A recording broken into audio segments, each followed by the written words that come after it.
Sejam muito bem-vindos ao Talks, o podcast do Prêmio Imagem. E hoje a gente tem uma entrevista muito especial, né, Cris? Com certeza, especialíssima. Everton Pereira aqui com a gente, contar um pouco da história deles, desafios, trajetória de sucesso. Bem-vindo, Ni. Obrigado vocês pelo convite, obrigado pelo Prêmio Imagem que contribui muito com a cidade e com os empresários aí. Obrigado, Mara. Boa noite. Obrigada, seja bem-vindo. E fico à disposição de vocês aí. Bom, para começar, eu gostaria de saber de onde que surgiu o desejo de ser arquiteto. Na verdade, assim, o desejo era ser publicitário. Isso é novo. Legal, eu sabia. Legal. Eu era pintor de parede, era grafiteiro. Uau! Isso com 15, 16 anos de idade. E aí eu resolvi fazer publicidade e propaganda tinha no Liceu Noroeste em Bauru.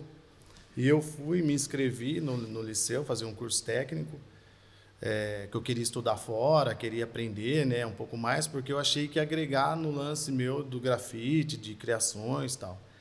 E aí não abriu turma no Liceu. E aí eu lembro que o pessoal do Liceu falou assim, olha, não abriu turma para publicidade, você quer fazer edificações? É alguma coisa ligada a desenho também. E aí eu comecei a fazer edificações. E aí na edificações eu fui conhecendo a construção civil, me apresentaram para o escritório de arquitetura e aqui eu tô. E aí eu comecei a gostar da arquitetura, foi por acaso. Olha. Foi para a parte artística do lance do desenho que me trouxe para a arquitetura. E são quantos anos de experiência? Já faz 23 anos agora. De formado eu tenho 16. 16 não, perdão, 14. E quais são as suas principais fontes de inspiração? Na verdade, a arquitetura moderna, né? A arquitetura contemporânea.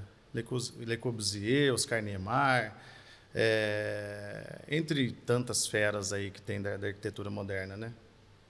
Oni, então, voltando no começo aí, interessante que você fez queria ser publicitário, conta um pouquinho mais do começo, dos seus sonhos, expectativas lá de molecão mesmo. O que você fez, como que você começou?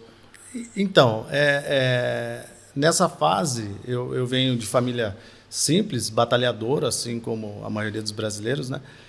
E eu cresci no núcleo, né? E quando eu resolvi estudar, foi um momento para mudar de vida, assim, porque eu não queria fazer parte daquilo que eu tinha como referência de pessoas, no sentido de tenho muito amigo que foi preso, tenho muito amigo que morreu por conta de estar envolvido com coisa errada e tudo mais, né? Foi quando me ligou uma luzinha, assim, eu falei, cara, eu preciso trabalhar para mudar de vida, né?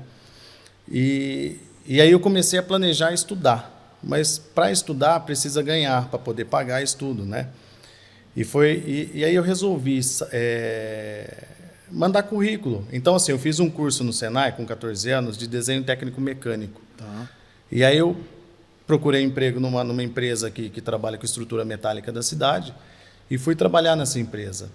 Mas queria ser desenhista. Aí os caras colocaram o chão de fábrica. Você vai ter que aprender como que desenvolve, como que faz e tudo mais, né? E eu era batedor de solda, de bolinha de solda, sabe? Então, eu comecei a tentar me inserir nessa parte de desenho, que é o que eu gostava de fazer. Lá com 14 anos. Com 14 para 15 anos, né? E com 15 eu arrumei esse emprego. E aí, eu falava para todo mundo, cara, eu quero ser desenhista, velho. Eu quero ser desenhista, era meu sonho, tara de vida. Eu falei, cara, é o que eu curto, desde moleque, sabe? E faz muito bem, né? A gente estava olhando ali no Instagram, parabéns. Obrigado. E esse foi o dom que Deus me deu, assim. E eu percebi de pequeno, e eu falo para todo mundo, cara, você tem que perceber o que você curte, o que te dá tesão e vá atrás, porque, é isso que vai fazer diferença, sabe? Então eu falava pros 4 cantos, cara, eu quero ser desenhista, quero ser desenhista. E eu tinha um encarregado lá, muito carrasco, assim. E esse cara zoava, conhecia o desenhista. Ele me chamava de desenhista no chão de fábrica. Aí aconteceu um episódio que o desenhista da empresa se desligou. E aí falaram assim, ó, Everton, daqui 2 semanas vamos fazer um teste com você para ver se você vai bem como desenhista. Gente. E eu falei, porra, perfeito, cara. Né? Eu fiquei feliz pra caramba. E aí esse cara falou, viu, o desenhista, lixa aquela peça ali, era uma viga aí, e ele não falou as malícias que tinha para fazer o negócio, que não podia bater em quina, que poderia me ferir, e não falou. E aí eu me feri tentando lixar essa peça. E aí me afastei por 2 semanas, que era o tempo que eu ia fazer o teste. Para fazer E quando eu cheguei com a demissão. Falou, ó, você está sendo desligado da empresa, não vai rolar o teste e tal. E nesse período, o sonho continuava. Eu já estava em contato com o Bauru para fazer o curso, né? E eu falei, pô, o que eu vou fazer da vida? Aí eu fui no Doidão, no supermercado, que era na rua de casa, e aí eu pedi uma oportunidade para trabalhar com o Gerson na época. Sim, né? sim. O Gerson falou assim, cara, você desenha bem, né? Eu falei, desenho. Porra, de segunda a quarta você vai fazer plaquinha de promoção, extrato de tomate, 59 centavos, hoje não é, né? Mas na época... E aí eu ficava fazendo de segunda a quarta essas plaquinhas de promoções, sabe? Tá. E de quarta a sábado eu empacotava a compra no supermercado para pagar o meu curso, né? Caramba. E nesse período, eu lembro que um dia chegou um sábado que foi a virada de chave da minha vida, que eu falo que foi o melhor momento, assim. Eu vi lá no fundo esse encarregado meu que me fez ferir e tal. Ele estava lá no fundo pegando carne, cerveja, era um sabadão, solzão estralando, coisa linda. E aí ele veio no meu caixa assim, olhou para mim, ele veio rindo até, ele mudou de caixa para ir no meu. Ele veio rindo, eu falei, acho que o cara vai me cumprimentar, né? Falar, e aí, como você tá? Aí ele pegou, catou, passou a carne, passou carvão, cerveja e tal, bateu nas minhas costas e falou, ei, desenhista, agora você está no seu lugar. E para mim isso aí foi a virada de chave, velho. Falei, pô, eu saí de lá chorando com a maldade. Eu falei, pô, puta maldade, cara, eu nunca fiz nada pro cara e tal.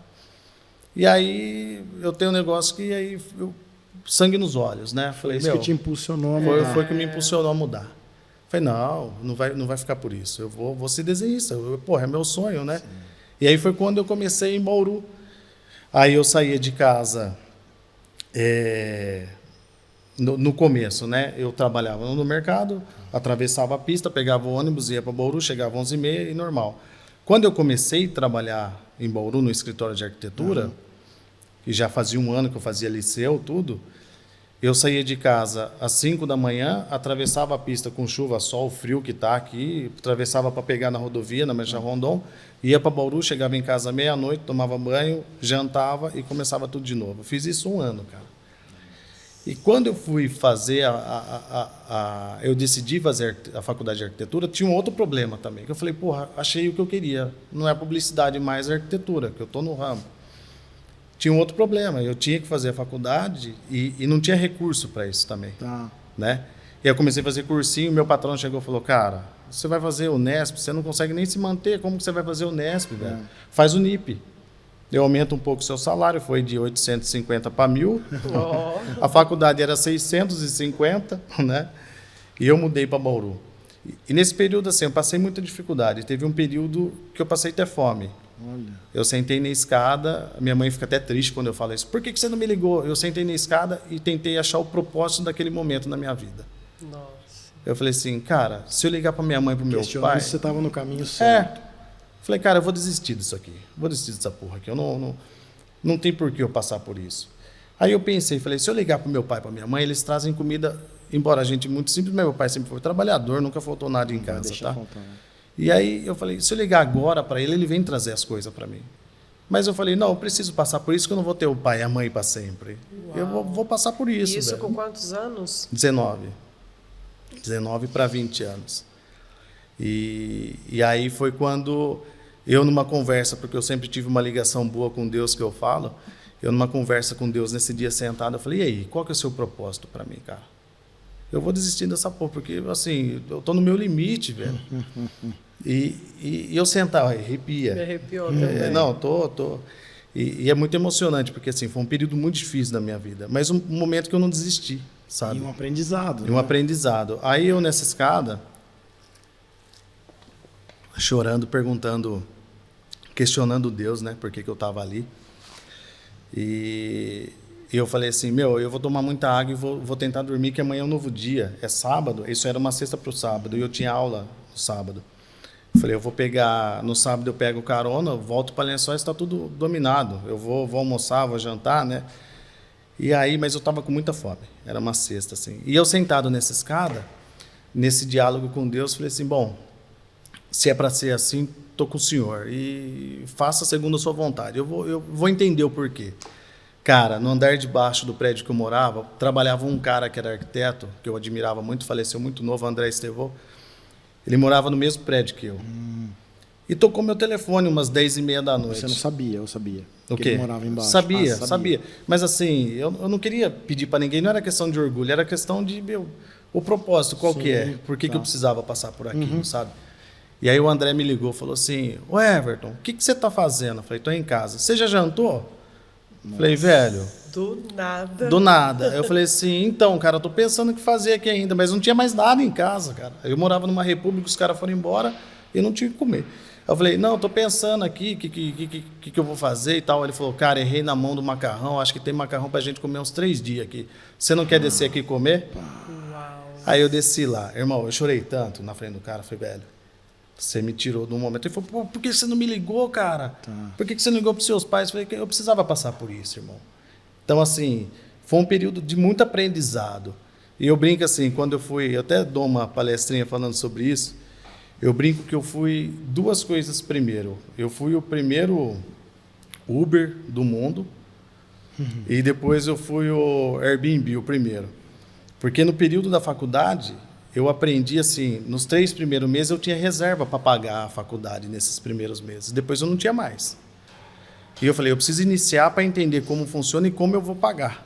E aí eu comecei a faculdade e comecei a ver que tinha muita gente que fazia faculdade, que tinha condições financeiras, muito filhinho de papai, para ser realista, né? E que não queria estar ali. E eu falei, meu, dá seu trabalho que eu faço. Eu comecei sem de um, sem do outro, e à noite é uma criança que eu sempre trabalhei de madrugada, lenha, pau... E no segundo ano eu já estava terceirizando o trampo que eu estava pegando para ajudar quem também não tinha condição, igual eu, porque eu identificava. Misturou o talento e o empreendedorismo aí. E forte, cara. Isso veio muito forte para mim lá na faculdade. Eu tive que aprender a me virar. E aí um dia eu ia para a faculdade de carona ou ônibus. Um dia um cara pegou e falou assim para mim. Para mim não, ele estava conversando na mesa do lado, eu fazia serviço para ele, para o Cássio. Ele falou assim, cara, eu peguei um bug no meu negócio e eu não sei o que fazer com essa bosta aqui. E eu escutando ele conversando com o outro. Falei, vamos trocar com serviço. Ele falou, pá, você vai fazer serviço pro resto da vida, para frente não tem problema. Eu venho para a faculdade de ônibus e carona. Aí acertamos lá 30 fachadas, 40 plantas, sabe? Coisa assim, aqueles bugs de praia. Para pegar o bug. Tá. Aí peguei o bug, cheguei, coloquei o bug na garagem, feliz pra caramba. Falei assim, cara, e agora? Como eu vou manter o bug? Aí veio o Uber, né? Que na época não tinha. Tá. Eu identifiquei possíveis clientes no ponto de ônibus. Olha. E falei assim, irmão, você vai para a faculdade todo dia de ônibus, quanto você paga? Eu pago 100 e tantos reais na época. Falei assim, cara, dá 30 conto a mais, eu te pego na sua casa, levo para a faculdade, se você sair antes, eu te trago de volta. Cara, eu fiz isso e mantive a faculdade assim. E aí tem uma outra história muito engraçada, que assim, todo mundo fala, se você é quebrado do jeito que você fala, você pega balada todo final de semana como? Eu morava na República e eu tinha muito amigo que morava fora e vinha para Bauru de sexta para sábado e tinha aula no sábado. E os caras ficavam em hotel ou voltavam embora para cidades e ia para Bauru. E aí eu comecei a ver isso também, falei, porra, que vontade de ir para uma festa com esses malucos, né? Sem grana. Sentir como que é ter dinheiro, né, e tal. E aí eu pensei, falei assim, já sei. Conversei com os meninos que moravam comigo, que era 3, falei assim, vocês se importam dos caras que estão fazendo faculdade comigo dormir aqui final de semana, de sexta para sábado, quando tem aula? Não. Chamei os caras, falei, vocês estão gastando dinheiro com hotel, besteira, velho. Tem um negocinho bom para vocês. Você paga a balada para mim e dorme no apartamento meu. E os caras tudo amigo, ótimo, porra, né? Não, lógico, velho. E aí sei que todo final de semana eu ia pra festona sem gastar R$1. Comanda na mão dos parceiros. Primeiro Airbnb, é isso aí. Né? Primeiro Airbnb. Então, assim, esse período de faculdade foi um aprendizado muito grande para ser empresário, para ser gestor de pessoas. e principalmente de conflito, né? De problemas, né? Então, assim, foi muito legal. Tudo isso que eu vivi, assim, foi de muito aprendizado e muita conexão comigo e com Deus, assim, sabe? Então, foi bem bacana. Legal que você não baixou a cabeça, né? Tipo, ai, olha que situação, ai, eu vou voltar para casa dos meus pais. Eu acho que essa é a ideia mesmo, né? Diante de dificuldade, e é interessante você falar qual que é o propósito disso. Eu acho que Deus não deixa a gente passar por nada na vida sem ter um propósito, né? E encontrar a solução diante dessa dificuldade, para mim, foi uma lição. Já pode terminar o podcast, que eu já vou para casa. Baita história, muito legal mesmo. Muito legal. Poucas pessoas conhecem. Agora todo mundo vai saber dessa história. É muito, muito bonito mesmo.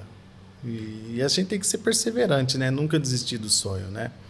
Lá, eu brinco que eu tracei na faculdade, essa época, o perfil de cliente que eu queria. Falei, eu quero trabalhar para rico, cara. Falei, que de pobre já basta eu, sabe? Eu queria viver nesse meio. Falei, eu quero entender como os caras são, como vivem, como o que comem, né? Igual tu falava. E aí eu foquei nisso, desde o dia que eu pisei na faculdade. Eu falei, eu quero trabalhar pouco e ganhar muito, né? Eu não queria fazer muito e ganhar muito picadinho. Eu queria trabalhar pouco para poucos clientes, mas ter fazer bem feito, um trabalho diferenciado para ter um reconhecimento e ter um valor agregado, né? Eu falava, eu quero ser referência. Eu brinco que eu falava assim desde sempre. Eu quero ser sonho de consumo, meu trabalho é ser sonho de consumo das pessoas, sabe? E trabalho todo dia para que isso aconteça. E quando a pessoa me manda uma mensagem, fala assim, cara, minha casa tem que ser feita por você porque é um sonho, eu falo, porra, atingi meu objetivo. Com certeza. E a maioria vem dessa forma. É indicação, tem gente que não faz porque fala assim, o cara é caro, o cara é muito relativo, você tem que sentar, conversar, a mesma coisa contratar vocês aqui, Cris. Tem que sentar, negociar, falar, eu preciso disso, o que você faz para mim? Então é isso, sabe? E ter foco na vida. Eu sempre fui muito focado, sempre. Igual a gente estava conversando no café. Você dispensaria um projeto? Não dispenso. Não dispenso. Se precisar virar 24 horas, eu viro 24 horas, porque assim... O meu sonho era trabalhar para esse público. E o meu sonho é manter nele, né? Sim, então, agora que você conquistou, você não pode abrir mão. Não tem como, cara. E você já teve esse treinamento lá atrás, aos 19 anos, né? Então, você já começou com esses desafios. Sim. Né? Então, e o desafio, eu falo assim... Uma vez me questionaram, assim, mas... qual foi o desafio para trabalhar para esse público? Porque, assim, a gente que vem de família humilde... a gente não é aceito no público A mais. Como que foi se inserir nesse público? Como que foi essa aceitação? Foi difícil pra caramba. E eu usei os meios que eu tinha de crescimento, de acessar pela base, pelo serviço do cara. Muitas vezes, por exemplo, tem uma história que eu queria muito um cliente. E... multimilionário, eu só fazia coisa com o pessoal de fora, de São Paulo. Eu falei, eu quero pegar esse cliente. E aí falaram, mas como que você vai chegar no cara? Eu fui pelas empregadas dele, pelas ajudantes dele, que eu conhecia. E eu cheguei na moça, falei assim, é descarado, mas aconteceu. Eu falei assim, seguinte... Ele sabe disso? Hã? Ele sabe. Não sabe, ele faleceu. Eu tinha um foco de chegar nele, né? Mas eles sabem dessa artimanha, porque já cheguei através de outros do mesmo jeito. E aí eu sabia quem era a cozinheira do cara. E eu conhecia ela, porque é o público que eu já convivi muito e convivo até hoje. Essas origens eu não perco. E todo mundo fala, você não perde a forma que você trata as pessoas. Perder para quê, cara? É todo mundo igual, né? E aí eu sabia que ela era a cozinheira do cara. Eu falei, eu preciso chegar nele. Ela falou, mas o patrão não deixa chegar, né, nele, falar, ele não dá espaço. Eu falei, ele não precisa dar espaço. Você vai falar do lado dele todo dia, servindo comida para ele, sobre o arquiteto famoso em Lençóis, assim, assim, assim. Falei, de tanto você falar, uma hora vai entrar na cabeça do cara. Mas você não vai falar para ele, você vai conversar com a sua amiga a hora que você está servindo. Então, você viu que bonita aquela postagem daquele arquiteto? Você viu que eu estou ensinando a concorrência como... E aí você viu que postagem bonita, você viu que casa legal que ele fez, nossa, aquela casa de campo que ele fez maravilhosa, tal. E um dia esse cara olhou para ela e falou, quem que é esse cara que vocês falam? Ah, detalhe, tinha uma revista que eu já tinha saído, eu falei, deixa aberta na cozinha, a hora que ele for tomar o café do lado da cafeteira. A moça deixou, ele foi tomar café, ele folheou a revista. Ela falou, ele folheou a revista. Eu falei, sucesso. Ele já sabe quem sou eu. Olha só. Ele sabe quem sou eu. E aí um dia, ele tomando café lá, ele pegou e falou assim para as moças, quem que é esse cara que vocês tanto falam? De onde ele é? Ah, é de Lençóis. Me apresenta ele. Vocês conhecem ele? Me apresenta ele. Eu tô com uns negócios para fazer, vamos ver se ele é bom mesmo. E aí elas mandaram para mim, falei, deixa comigo, o resto eu faço. Agora é comigo. Agora é comigo, né? Aí deu um dinheirinho para elas, óbvio, né? Estamos ali, né? Mas assim, foi uma estratégia que eu consegui. E assim, depois eu fui fazer cursos de etiqueta, fui fazer cursos de vinho, fui fazer cursos de café. Porque eu preciso jogar junto com os caras. Porque assim, eu aprendi... Um dia eu fui atender um pessoal de São Paulo, de uma empresa conhecida, que depois eu falo para vocês, e o cara deu uma testada comigo. Ele foi no restaurante e falou assim, então, Everton, ó, nós vamos... Restaurante de carne, óbvio. Ele falou assim, escolhe o vinho que a gente vai tomar. E virou para outra conversa. Eu falei, caraca, velho, o vinho que eu tomo é chapinha, mas não vai ter no cardápio, né? E o sommelier viu de longe, ele pegou... Veio do meu lado, encostou e falou assim, ó, a gente serve carne, eles vão pedir carne porque eu conheço eles. Pede o melhor custo-benefício do cardápio. E eu conversando com o cara, olhando no cardápio assim, eu falei, beleza. Aí ele, escolheu o Everton. Eu falei, não, vamos pedir o melhor custo-benefício, nós vamos comer carne mesmo, pô, né? Não precisamos pedir outro, né? De valor muito alto e tal. O cara falou, não, sensacional, pode ser. E aí ele chamou o sommelier e falou, qual que é o melhor custo-benefício? Aí o cara mesmo conduziu. Mas eu senti que ele tentou fazer uma pegadinha comigo ali. Aí eu falei, cara, eu vou dar uma estudada, eu preciso me preparar, porque assim, você fala com pessoas de alto nível intelectual, porque esses caras que é muito, muito da grana, eles têm muito conhecimento de tudo. Então, assim, eu nunca viajei o mundo, mas eu conheci o mundo através de leitura de Google, né? E eu fiz igual você faz. Eu fazia lição de casa. Quem que é o cara? Com o que ele trabalha? Qual que é a especialidade dele? Antes, né? E antes de ir conversar com ele. E aí eu me preparava para ir falar com o cara. Entendeu? Então, eu sempre fiz isso. Isso é de vida meu, assim. Que legal. Muito bem. E Muita qual foi o estratégia, projeto assim mais desafiador? Que se inserir nesse mundo, né, foi desafiador para você, desde o início da sua história, né? Mas e o projeto mais desafiador na arquitetura? O mais desafiador, sem dúvida, foi o Santuário em Lençóis. O Monsenhor fez uma reunião comigo, me chamou, me convidou, falou, ó, nós temos algumas pessoas que falaram de você e a gente quer fazer um orçamento com você para você fazer a reforma do santuário. E aí eu peguei e falei, não, Monsenhor, eu vou levar para casa, eu vou estudar e volto com o orçamento em mãos. Mas eu já sabia desde o início o que eu ia cobrar. E aí peguei, fui para casa, ele fez uma reunião com toda a comissão. Aí eu falei assim, ó, eu tenho... Você já estava, te interrompendo, mas você já estava num momento legal de visibilidade da arquitetura. Sim, Tá. já estava... Eu tinha voltado para Lençóis, que eu fiquei um tempo em Bauru, tinha voltado para Lençóis e estava começando... Já estava rodando os projetos legais. Já estava rodando os projetos legais, já tinham uma certa fama, assim, de fazer coisas bacanas e tal. E aí eu falei para ele, cheguei lá na reunião, ele com a comissão, falei assim, olha, esse pagamento será feito em duas formas. Primeira, eu quero fazer parte da comissão para saber o que rola, de onde vem os recursos, quanto que a gente tem de recursos, também para eu não ficar viajando e não conseguir fazer. Então, eu quero fazer parte da comissão da construção da igreja.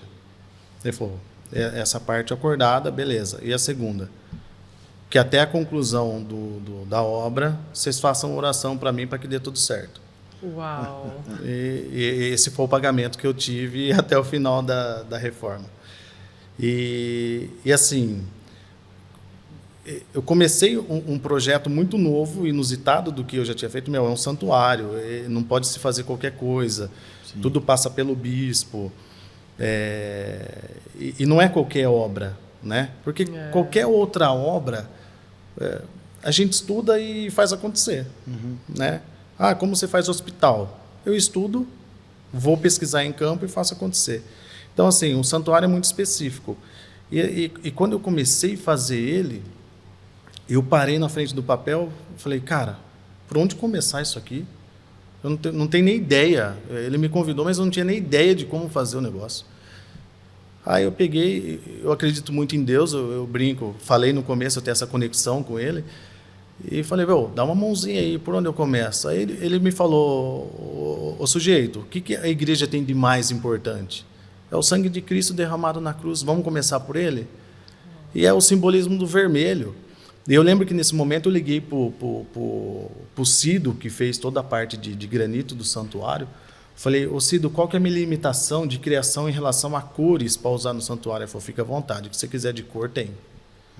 Falei, porra, aí, né, abriu o leque, abriu a caixinha de lápis de cor, falou, vai, né?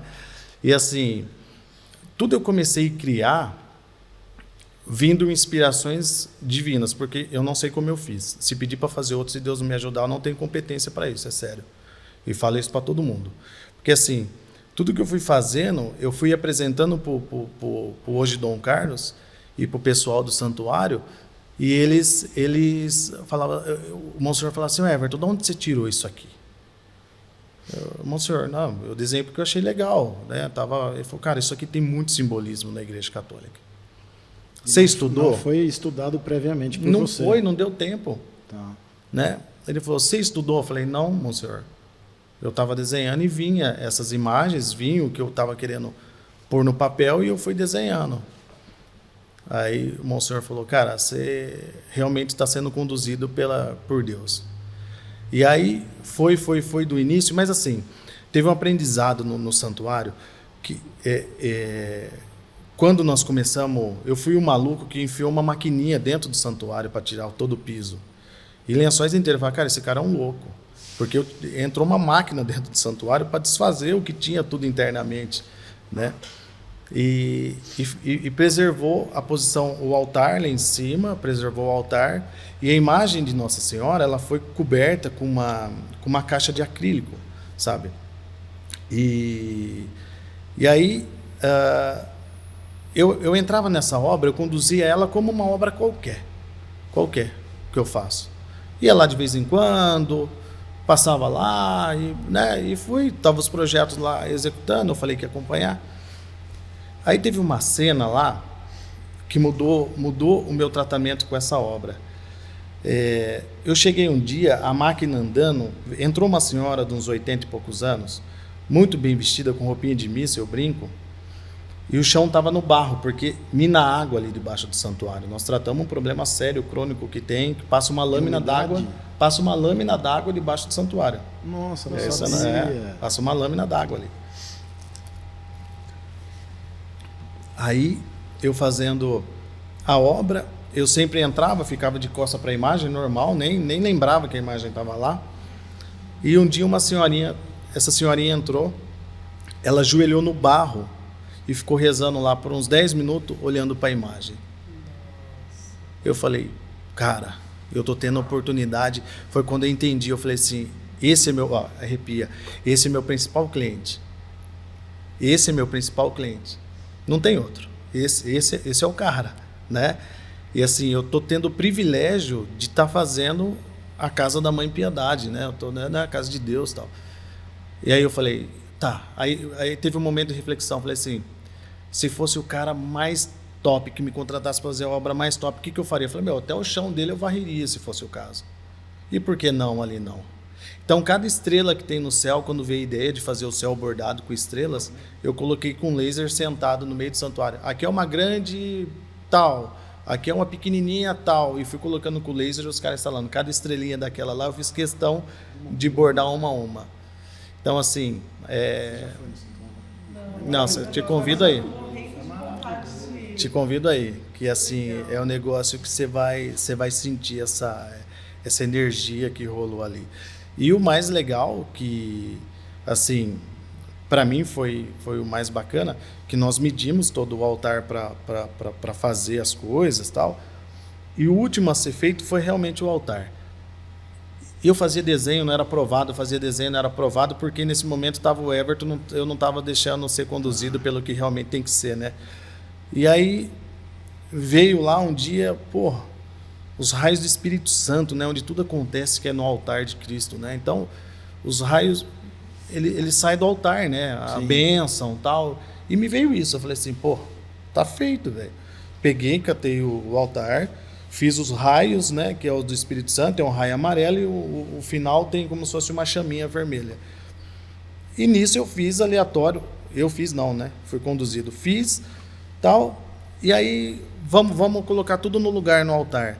Quando foi colocar a pia batismal, cara, o raio do Espírito Santo, ele dá no meio da pia batismal. Isso não foi eu que fiz. Demais, Isso é hein? totalmente divino, assim. Então, assim, para mim foi o projeto mais desafiador, muito mais do que qualquer outro que eu já fiz, prédio, já fiz hospital, já fiz casa gigantesca. E tudo a gente estuda e dá certo. E esse, assim, não depende da gente, sabe? É uma coisa que, se fosse eu fazendo, estaria até agora fazendo a reforma, não teria dado certo, sabe? Então, foi uma coisa que realmente foi conduzida, foi a mais desafiadora, foi a mais gratificante e foi a de mais conexão com aquilo que eu acredito, sabe? Top. Eu vi no seu Instagram algo muito diferente, né? Curioso até. Todos os seus projetos, do menor ao maior, você desenha à mão, 100%. que é uma obra de arte, né, Cris? Sim, com certeza, Gente, que 100%. desenhos E lindos. sempre foi assim, viu? Porque eu conheço há muito tempo ele, e dos primeiros projetos lá atrás já era esse desenho na parede, no papel. Fantástico. Até hoje a solução ainda é na parede ainda. Ah, A gente manda os projetos, quando o pessoal não consegue interpretar, eu vou lá, faço uma perspectiva na parede com todas as informações, falo, meu projeto está aqui. E acontece muito na obra. Sempre gostei de desenhar, né? E hoje eu me aprofundo até mais, porque eu entrego até para o cliente um esboço, aquarela feito, pintado, tudo à mão. Entrego para ele para mostrar para ele o carinho que a gente tem com cada criação feita. Então, assim, não é tirado da internet, não é copiado de nada, é exclusivo para aquele cliente. Então, assim, todos os desenhos 100% são feitos à mão. Ora, uns croquis muito mais elaborados, ora, uns croquis mais simples, mas todos são criados dessa forma, sempre, todos os clientes. Eu achei bastante curioso, né? Porque nessa era agora da tecnologia, que todo mundo faz projetos, e como que você vê assim o futuro daqui para frente? Esse vai ser o Everton sempre? Tem que Vai ser. ser desenhando? Tem que ser, tem que ser. Só marca registradora, né? Eu até que tenho de tanto que eu desenho, inflamou o túnel de carpo. Eu tenho dor na mão. Isso. Você tem? Uhum, inflamação do túnel do carpo. E dói pra caramba, cara. Muito. Mas eu tô ali, mas é do persistente. esforço de desenhar? É esforço de... Mas assim, eu descobri que se eu desenhar jogando os dedos para fora, assim, eu consigo desenhar sem dor. Então eu tô desenhando sem dor até começar a dar dor nisso.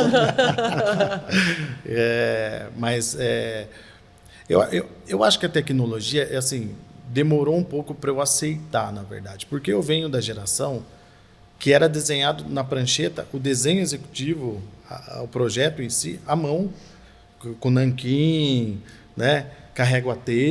Eu vim dessa época de desenho. Depois a gente passou para os AutoCADs e tal.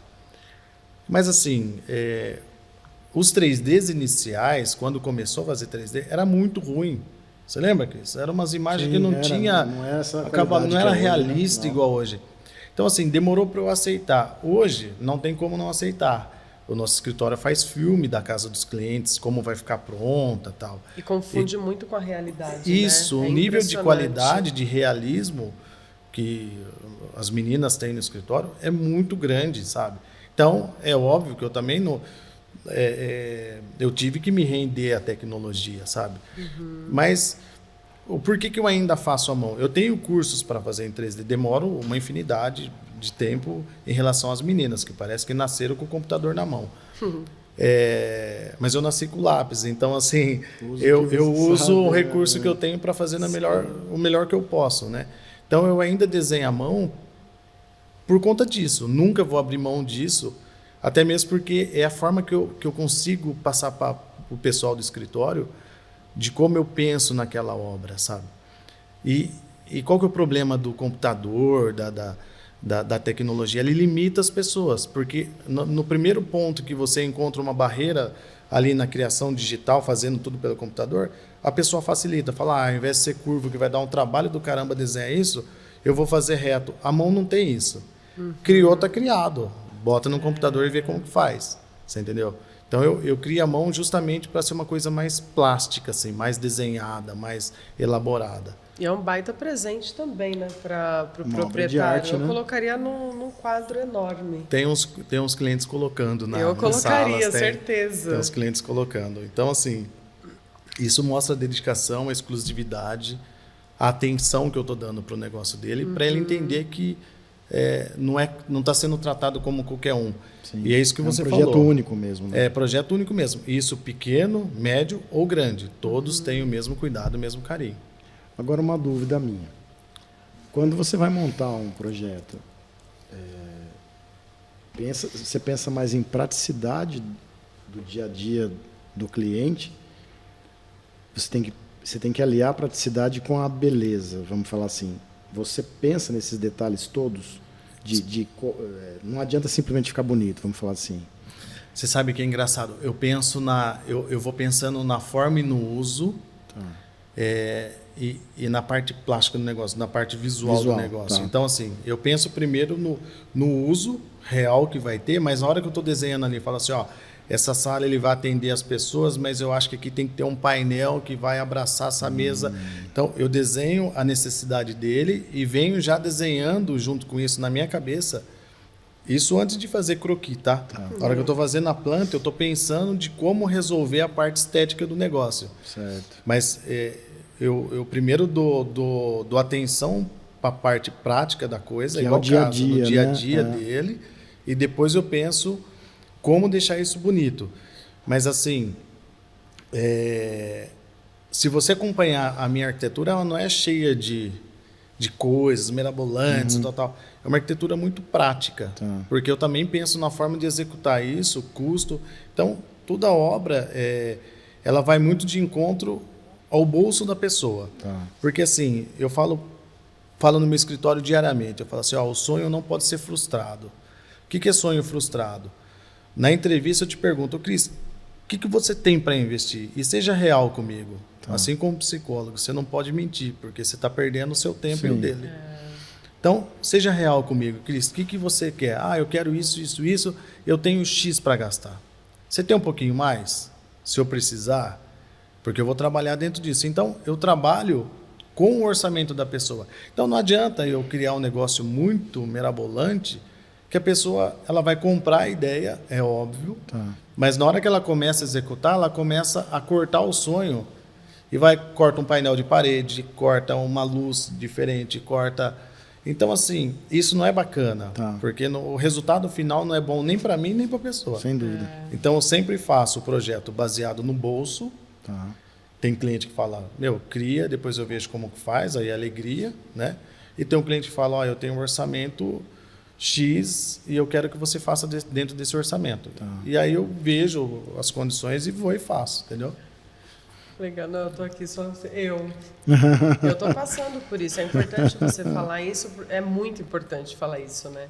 Eu tô construindo em Avaré e eu tô passando exatamente por isso. O projeto foi quem foi fazer, deu a ideia de fazer mais e agora a obra tá lá parada porque, tipo assim, naquilo que foi o início da ideia já estaria pronto, mas como... Ah, não, mas dá para fazer, vamos que dá, tá lá parado. Isso é o que mais acontece. Isso a gente vê E muito é no frustrante. escritório. E a gente perde cliente, às vezes, por ser franco com as pessoas. Nós fazemos isso aqui, a gente perde. Não, perde, não perde? Sim. Porque você fala assim... As pessoas não estão prontas para ouvir. Não estão prontas para ouvir. Tem gente que chega no meu escritório e fala, eu tenho R$1 milhão, quero fazer uma casa de 500 metros quadrados. Eu falo, irmão, não começa, pelo amor de Deus. Não começa. É a fundação. Porque o metro quadrado é muito caro. E assim, a gente acompanha o preço das coisas. Sempre quando eu termino uma obra, eu chego em todo mundo, e principalmente no cliente, qual que foi o fechamento? Quanto você gastou? Gastei tanto. Eu coloco isso na planilha do cara lá no escritório e eu tenho uma média. Você tem uma referência de metro quadrado. Uma referência de metro quadrado para cada região. Muito legal. Para Bauru, para Botucatu, para Lençóis. Então, assim, todo fechamento, independente se o caixa era aberto ou reduzido, eu pergunto no final, quanto você gastou? Tanto. E a gente planilha, eu sei quanto que vai gastar um metro quadrado de cada cidade. Então, assim, a pessoa vem, eu faço com R$1.500 o metro quadrado. Cara, você não vai fazer, velho. O metro quadrado da sua cidade, ele está variando 3.500, uma arquitetura de um padrão médio, e o céu é o limite. Sim. E quando você fala isso, é igual você falou, as pessoas não estão preparadas para escutar isso daí. E eu perco o cliente por causa disso. Fala assim, então você me desculpa, Everton, eu não vou conseguir contratar seu escritório. Não, mas não é meu escritório, a gente não constrói. Eu só estou te falando até onde você pode ir com o seu sonho. Porque você vai se frustrar. E eu vejo eles começando obra, ou acaba endividado, ou frustrado porque a obra não acaba. Não com nós. Porque isso é muito franco desde o começo no escritório, sabe? Então, é isso. Eu tento ser o mais realista o possível com o cliente. Então, o projeto ele não começa só no desenho. Ele começa no recurso que a pessoa tem para fazer esse projeto. Porque é projeto de vida, não é um projeto de construção só. Entendeu? E é gasto, hein? E é gasto pra caramba. É gasto.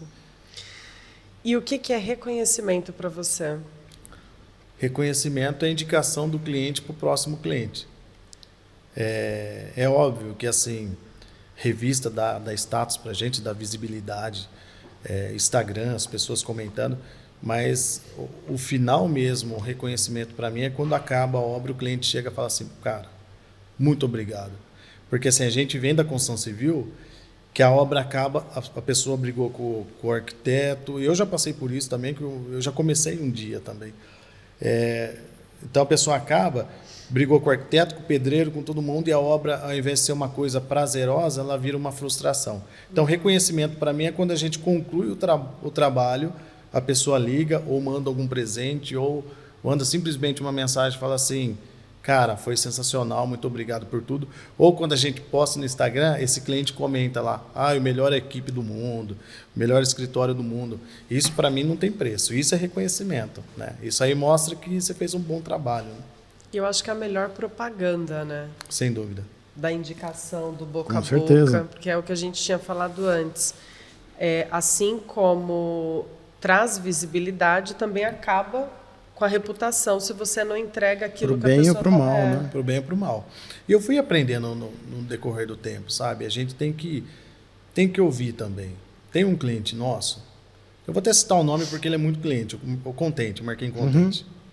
Ele é muito amigo nosso, clientaço Vai vir aqui, nosso. inclusive. Vai vir aqui? Vai. E é um cara super do bem. E eu fiz uma ótica para ele que eu não estava no momento bom. Mas eu tinha feito várias para ele já, que deu tudo certo.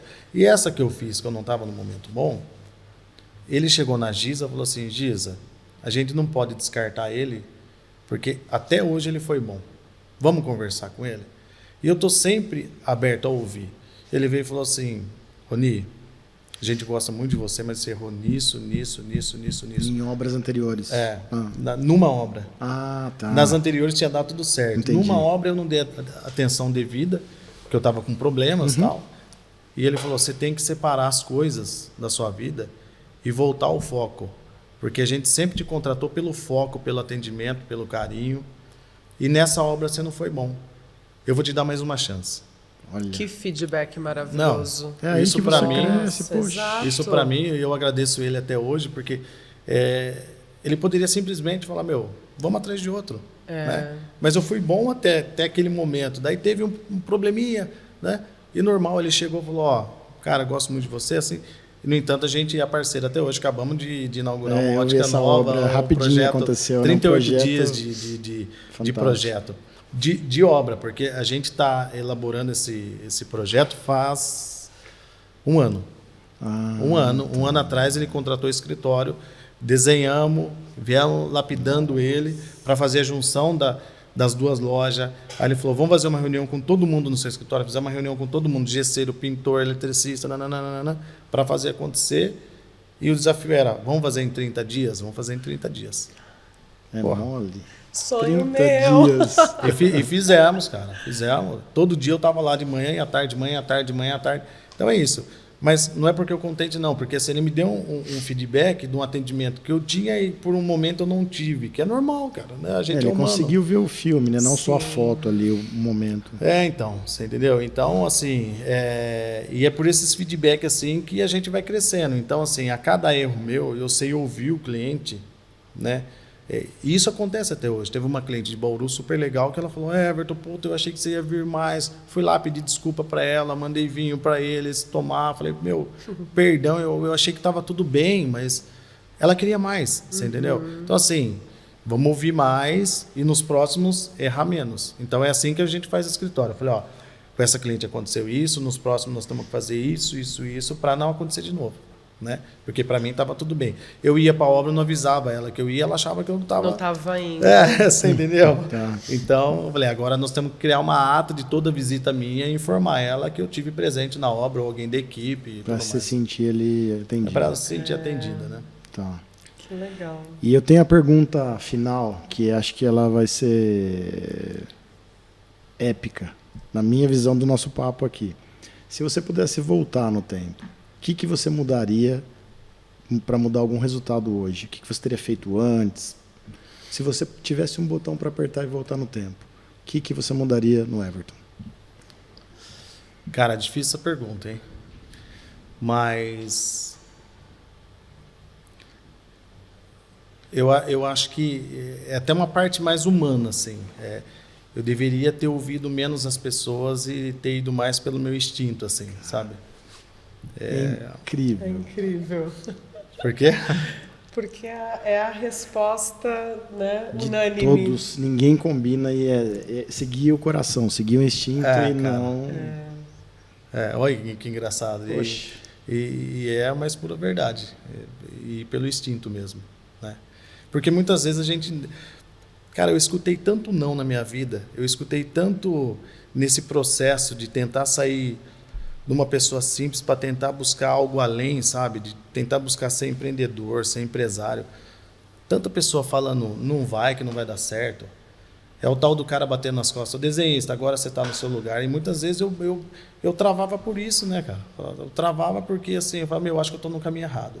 O dia que eu estava chorando porque não tinha que comer lá, foi a mesma coisa, né? Tá. Para quem eu falei: por que você não voltou embora? Ninguém fala assim: é isso aí, esse é o seu propósito, você tem que enfrentar, você tem que passar por ele. Então, mas eu consegui, por necessidade, na verdade, eu consegui passar bem por esses desafios, assim. Mas assim, se eu seguisse o instinto antes, talvez eu seria mais firme no propósito e estaria talvez mais longe. Mas eu acho que tudo é o propósito de Deus e a coisa acontece do tempo que acontece, tem que ser, né?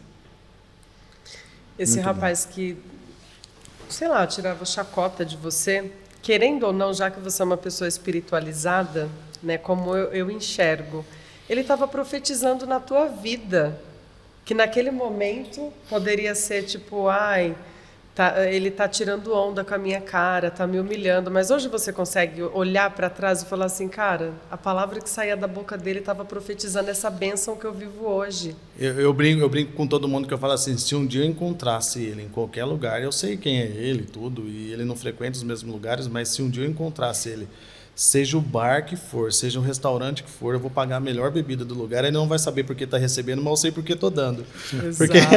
Exato. Porque foi assim, ele que fez virar a chave para você. Ele fez o que para talvez não ele... com a consciência que... Sim, que iria me impulsionar, mas assim, foi a inconsciência dele, a irresponsabilidade dele que fez eu ser o Everton Pereira que sou hoje. Sim. Entendeu?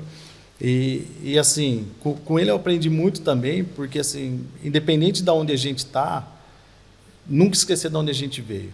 Isso é importante. Isso eu tento todo dia da minha vida. Então eu trato o pedreiro bem pra caramba. Sim. No entanto, eu tomo cerveja muito com os caras. No final de obra, a gente toma cerveja direto. Eu vou cada boteco. Vamos, você acha que você não vai? Vou, velho. De quinta-feira a gente foi um churrasco só de pedreiro, sabe? E assim, é um ambiente para mim super natural, porque assim, independe de bolso, né? Sim. Então, eu fui aprendendo ao longo da vida não tentar falar alguma coisa que... Porque assim, eu tive essa força de sair e buscar meu eu. Sim. Mas tem muita gente que retrai e passa a se sentir um lixo mesmo. É. Fala, cara, o cara falou que eu sou um lixo, eu sou mesmo. E talvez eu estaria até hoje empacotando compra no supermercado. Então a palavra tem poder, né? Pro bem ou pro mal. Então depende de quem recebe, né? É isso. E que recado você daria para uma pessoa que seria esse, né, que fez a chacota com você, que, enfim, menosprezava, e depois para quem está recebendo a ofensa? Qual o primeiro conselho para quem ofende e depois para quem está sendo ofendido? A câmera é sua. Se você aquela quiser lá. olhar ali também, ó, Não, fica à eu vou vontade. continuar aqui, que aqui eu tô, aqui eu tô tranquilo. Eu tenho uma tatuagem aqui, que agora eu tô de blusa, mas ela tem o mundo e um aviãozinho dando a volta. Para quem tenta pôr o outro para baixo, o mundo dá volta, você nunca sabe quando vai voltar para você, sabe? Então, assim, várias pessoas que me destrataram nesse percurso, hoje me procuram para prestar serviço para minha empresa. E é bem recebido, tá? Sim. Mas assim, e a tatuagem me faz lembrar, eu tenho algumas, me faz lembrar a volta que o mundo dá. Então, assim, não distrata ninguém, que você nunca sabe quando vai precisar dessa pessoa. Esse Você é o não primeiro sabe quem recado.